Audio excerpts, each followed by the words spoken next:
Welcome, beautiful buddy Saint-Germain family, to episode 2 of PSGINT reacting to the Twitter feed. Hopefully, everyone's ready. Let's see what everyone has to talk about. Top right. Florian Wirtz becomes the 4th most expensive signing in the Premier League history. Liverpool are making a statement. So, let's go through successful and unsuccessful. Enzo Fernandez, pending. It can still turn out to be a good, despite, that heavy fee. Jack Grealish, flop. I know a lot of City fans want to defend it by him saying he had one good season, but you have to understand, a 118 million signing is supposed to be impactful for more than one season. Declan Rice, pending. I think the price is way too much for the quality, the minimum quality that Declan Rice can offer, but he's still been good and impactful for Arsenal. So I would say pending. I say depends on how long Rice stays and so on. Florian Wirtz, let's see. Moises Caicedo, pending as well. You have to understand, these fees are disgusting. All right, they're disgusting. We bought João Neves for 70 million. We bought Vitinha for 40 million. And we bought Fabian Ruiz for around 28 million. And that was our Champions League winning midfield. That's basically one of Enzo Fernandez. So we got to have high standard on these players. Romelu Lukaku, another flop. Flopped at United. Paul Pogba.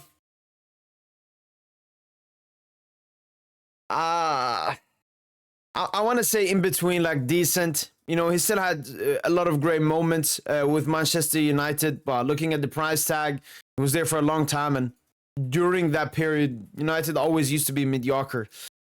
Anthony, gotta be flop. Josko Gvardiol, pending. Harry Maguire, I guess decent. He's also had some good moments here and there. Yeah, that's basically it. All right, cheeky.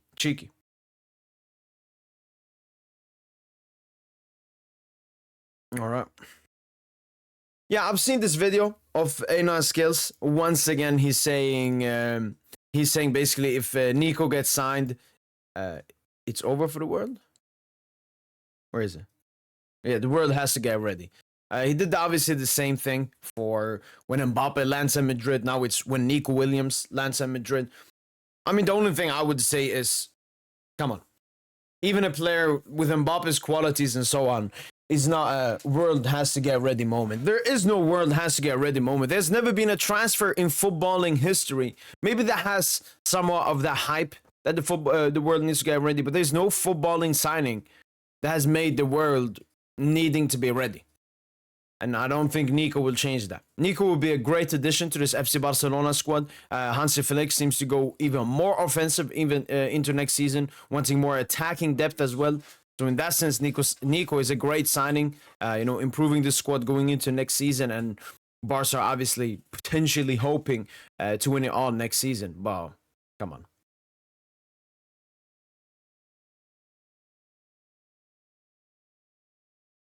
Moscardo, happy to see him back in training. Let's go, Moscardo. Hopefully he can get some minutes versus Seattle Sounders. I mean, this is a discourse I've seen some Barca fans have. I guess they are the people that are opposing to the Nico signing or opposing to Raphinha playing as a 10. And we've seen Raphinha play as 10 in some moments, and he's been very good for Barca. And you have to understand Raphinha's profile. Raphinha is not a pure winger in the sense of a Lamine Yamal or a Nico Williams. I would say Raphinha's best position is more as an inverted forward / as a second striker. And that's basically what he will be doing, that number 10 spot.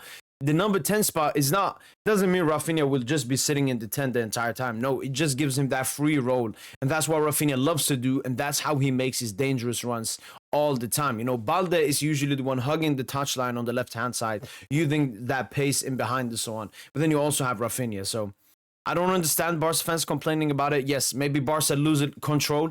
If you have Raphinha instead of Dani Olmo, you definitely lose control in that midfield. But, this is what Flick seems to be the best thing for next season. Obviously, he's going even more offensive. It's going to be interesting if he's still going to employ that same offside trap. You can still employ a high line. Every big side employs a high line. It's just the offside trap, and it costed Barca so many goals. So for me, that's the bigger thing he has to change.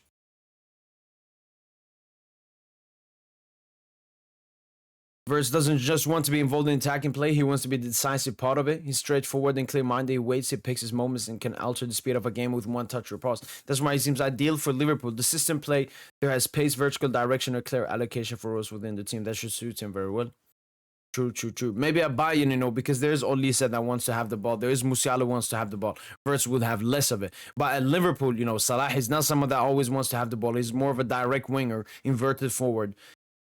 Cheeky. If Brazilian clubs are this good, why is the Brazilian national team struggling? I mean, that's a very great question. First of all, majority of the players playing for the Brazilian national team are not homegrown. Second of all, I don't think the Brazil squad is as bad as they perform. I think it's more about, how can I say, the mentality in the Brazilian national team, because there is immense pressure on the Brazilian national team, even when they're bad. Even now, they're bad. Next World Cup, the Brazilian fans are going to go into it expecting or hoping that they can win. That's just the insane pressure at Brazil. And I think Brazil now for a long time, they've obviously had some, the generation switch from basically Neymar, Thiago Silva, to whatever they have now. The next generation hasn't been as good when it comes to the best players. But I think Brazil still has a good all-around squad. But going back to the question, why is the Brazil team struggling so much? I said they're not picking the players from Brazil. They're picking Brazilian players from the Premier League and Serie A and all of this. And I mean, just because Flamengo are a good side, it doesn't mean that those individuals. It just means those Brazilian teams, as a core, as a unit, are great. But individually, I wouldn't say they are the best and compatible with the best European talents and so on.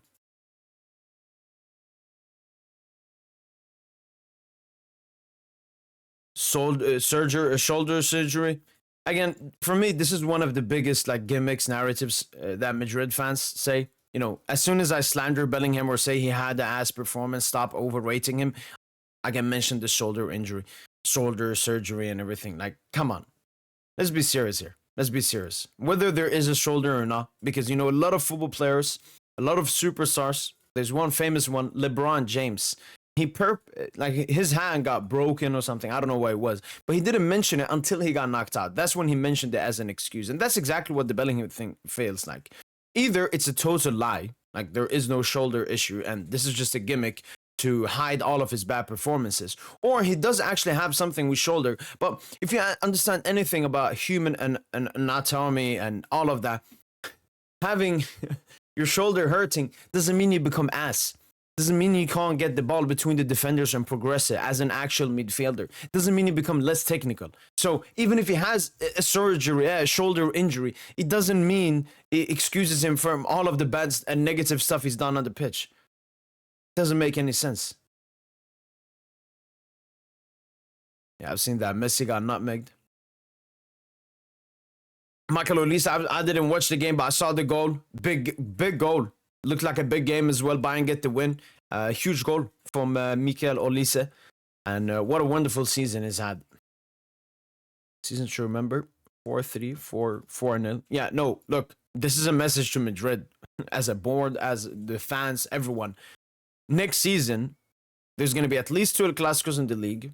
Who knows, maybe finally facing the Champions League since 2011. And obviously, you will already basically facing the Supercopa España final if you don't battle in the semi. And obviously, potentially you could face in the Copa del Rey once again, which would be the 3rd time in 3 years, I think.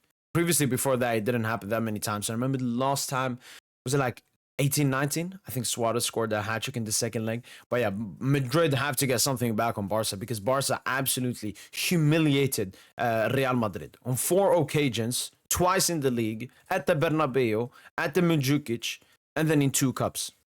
So, no. I mean, props to FC Barcelona. They absolutely, how can I say, destroyed their rival this season.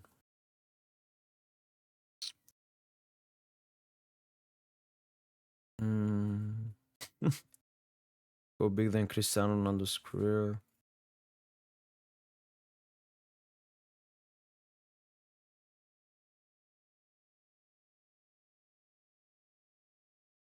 Yeah, that hasn't happened that much. That's the thing. It's basically Club World Cup is basically the only thing there is to talk about at the moment. Everything else is dead.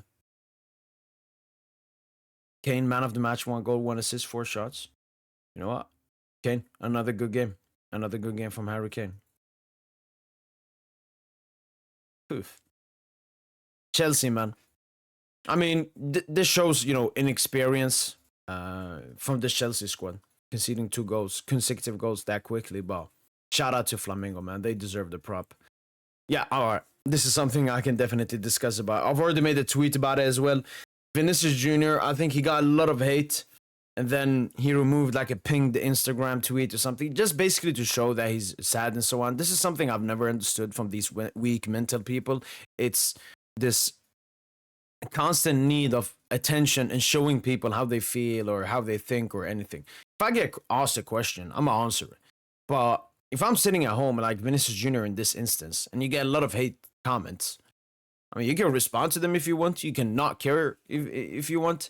But removing a pinned Madrid Champions League thingy and this, so feminine. So feminine, so disgusting. Come on, Vinny, man. How long, man? How long? How long is this going to keep on? Like, I don't understand.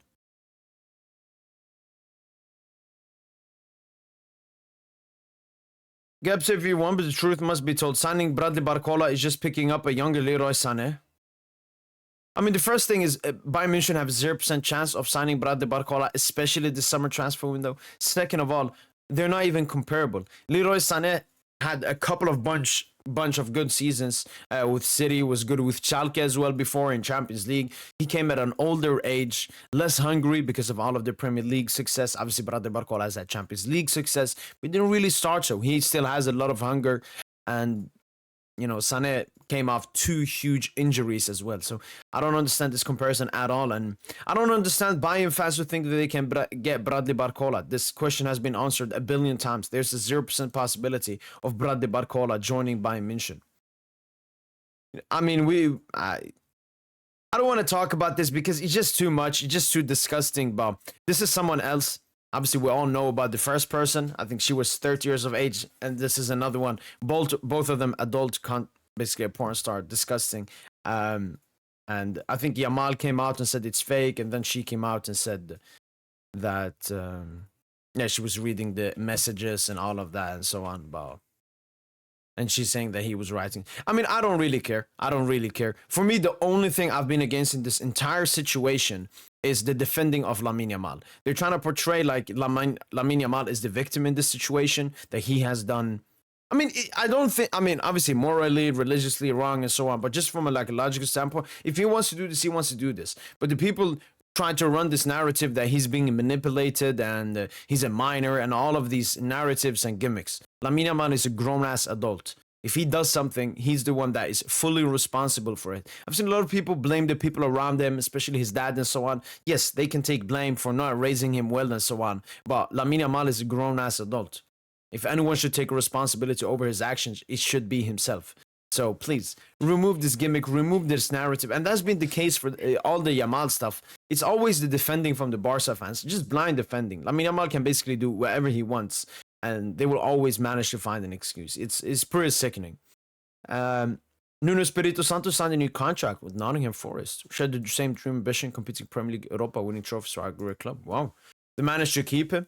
I don't think anyone else wanted him. But I think they bought all European spots, no? Okay, that's probably Conference League. All right, so they're going to play Conference League. The side of Vinny Jr. never show you. That's one thing I want to say about Vinny Jr. I think down to earth, I think Vinicius Jr. is a great guy. When I see him hanging out with his friends, his teammates and so on, it's always laughter.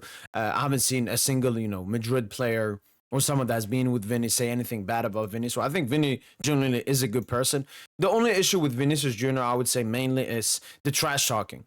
Vinicius Jr. is someone that loves to trash talk on the pitch. And some players just love to trash talk on the pitch. And you can have whatever opinion you have about it. But the main issue with Vinicius Jr. is he trash talks. And then when he gets trash talked back, he basically wants to act like he's the victim and he hasn't done anything wrong and so on. But the thing is, when you trash talk, you cannot, hide from it. You cannot run away from it. If you've done that, you should be expecting other people to do it back to you. So, no, I do think Vin is a good guy, but he is arrogant on the pitch. He is arrogant on social media. He does say arrogant stuff. He does do arrogant stuff.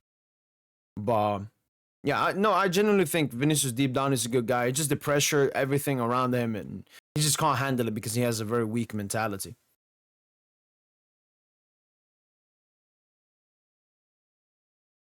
PSG, Barca, and Liverpool are the big three now. I mean, basically how it was after the Champions League group stage, in my opinion at least.